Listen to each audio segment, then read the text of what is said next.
नमस्कार विद्यार्थियों, मैं विद्युत कुमार एक बार स्वागत करता हूं आप सबों को अपने YouTube चैनल में। आज एक बार फिर सामाजिक विज्ञान से संबंधित एक इम्पॉर्टेंट क्वेश्चन जो आपके एग्जामिनेशन के दृष्टि से काफ़ी महत्वपूर्ण है, आज उस क्वेश्चन को जो है मैं सॉल्व यानी कि एक तरह से उसको बताने जा रहा हूं। तो चलिए, क्वेश्चन है कि भूस्खलन क्या है, ये कितने रूप में होते हैं। तो भूस्खलन, देखिए, भूस्खलन मतलब है कि ज़मीन का खिसकना। और ज़मीन कहाँ खिसकते हैं? जो पर्वतीय क्षेत्र है, जो पहाड़ी एरिया है, वहाँ पर ये मान लिया जाए कोई पहाड़ी एरिया है, और जब इसके नज़दीक से हम कोई निर्माण कार्य करते हैं या फिर यहाँ से अत्यधिक पानी के बहाव के कारण यहाँ तल की मिट्टी जो है या जो भी यहाँ पर चट्टानें हैं वो पानी के बहाव में बह जाने के कारण यहाँ पर मौजूद जो पहाड़ का हिस्सा या पर्वत का हिस्सा है उसका दबाव जो है यहाँ तलहटी पर बार बार पड़ता है। और हम जानते हैं पृथ्वी जो है अपने गुरुत्व बल से हर एक अपने से ऊपर रखी वस्तुओं को नीचे की ओर खींचती है।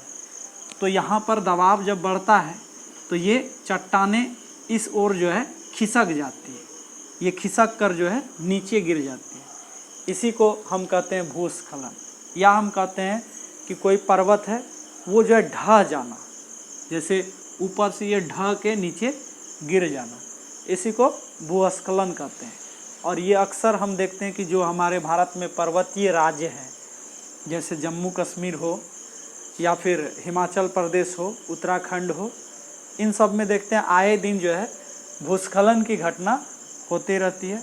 और हम अभी हाल फिलहाल में देखें कि हिमाचल प्रदेश का एक हाईवे जो है पहाड़ के नीचे से जो है इस तरह हाईवे गुजरा था, और इस हाईवे पर जो है भूस्खलन के कारण चट्टान गिरने से कई गाड़ियां इसमें जो है दब गई, जिससे कि कई लोगों की जान भी इस भूस्खलन के माध्यम से बहुत लोगों को अपनी जानें गंवानी पड़ी। तो इस तरह से ये घटना जो है इसी को हम लोग कहते हैं भूस्खलन।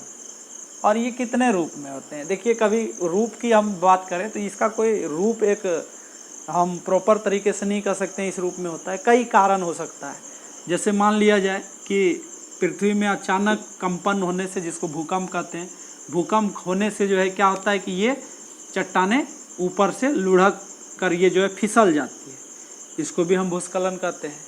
या फिर क्या कह सकते हैं कि तेज बारिश के कारण कभी कभी जो मूसलाधार बारिश होती है या बादल का फटना हम कहते हैं, बादल के फटने से क्या होता है, तेज़ी से पानी जब नीचे की ओर आती है तो अपने साथ कंकर पत्थर सभी को जो है वो बहा के ले आती है, और यहाँ का कहीं ना कहीं इसका नींव को वो जो है ढीला कर देता है, जिसके कारण ऊपर का चट्टान जो फिसल कर नीचे आ जाता है।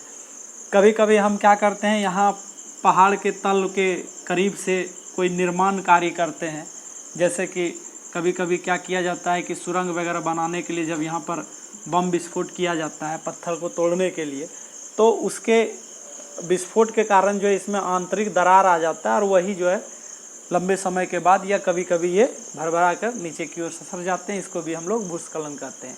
या फिर हाईवे गुजरने के बाद जो है यहाँ से जब हम हाईवे को गुजारते हैं तो इस पर भारी वाहन के चलने से जो कंपन होता है, उस कंपन से भी चट्टानें सरक जाती है, इसको भी भूस्खलन कहते हैं। तो भूस्खलन कई रूप में होते हैं, कभी कभी प्राकृतिक रूप से अपने आप हो जाता है, क्योंकि चट्टान जो है लंबे समय तक वो बनते हैं और उसका जो है उसमें जो बदलाव होता है, आंतरिक बदलाव होता है, उसके कारण भी जो है भूस्खलन होते हैं। यानी भूस्खलन हम कह सकते हैं बहुत इसका कारण हो सकता है, और कई रूप में यह देखे जाते हैं। तो इस प्रकार हम भूस्खलन क्या कह सकते हैं कि किसी भी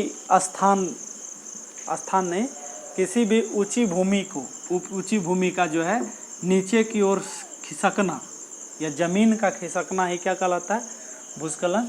तो चलिए हम इसका आंसर अब देखते हैं।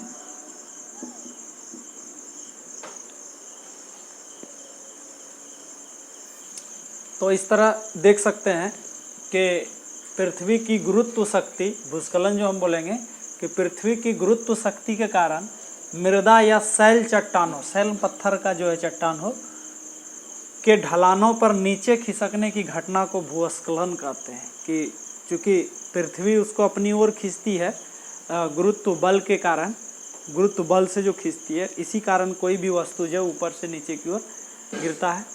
तो पृथ्वी की गुरुत्व शक्ति के कारण मृदा यानी मिट्टी या शैल चट्टान या कोई पत्थर का जो है चट्टान हो, वो ढलान से जब नीचे की ओर खिसकता है, इसी घटना को हम क्या कहते हैं? भूस्खलन कहते हैं। भूस्खलन कई रूप में होते हैं, जैसे कंकड़ों पत्थरों का खिसकना, कि कंकड़ पत्थर पहाड़ के ऊपर से जो है या ढलान पर जो है वो नीचे की ओर खिसक जाना, इसको भी एक भूस्खलन ही कहते हैं।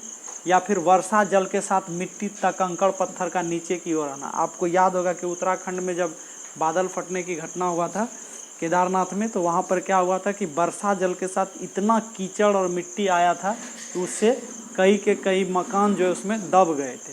तो इसी तरह वर्षा जल के साथ जब मिट्टी या कंकड़ पत्थर का नीचे की ओर जब वो ढलान से आता है, उसको भी हम भूस्खलन ही कहते हैं।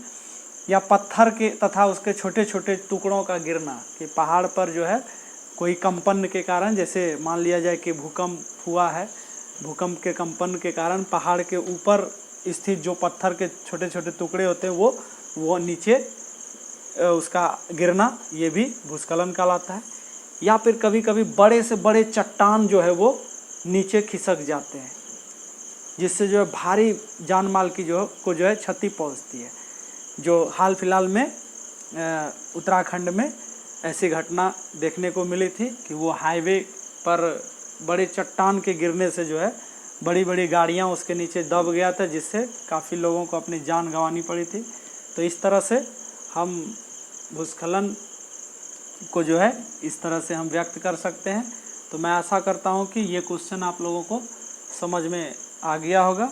चलिए मिलते हैं अगले वीडियो में अगले क्वेश्चन के साथ। धन्यवाद।